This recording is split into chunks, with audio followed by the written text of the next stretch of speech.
to apply gel polish. Shape the nails. Push back nail fold. Remove the cuticle by gently scraping for proper adhesion. Gently buff to remove natural shine and create subtle texture. Cleanse with alcohol.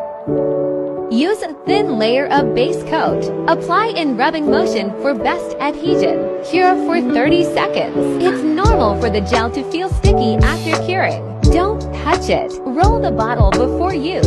Pick up a small amount of color. Start painting from the middle of the nail. Press down, allowing the brush to fan out, and push up towards the cuticle. Rounded paddle brush is perfect for crisp cuticle lines. Apply 2 to 3 thin layers of color. Cure each layer for 60 seconds. Apply no white top coat. To allow the gel to self-level with gravity, try turning your hand upside down. Cure for 60 seconds. Allow the top coat to cool before applying cuticle oil or hand cream.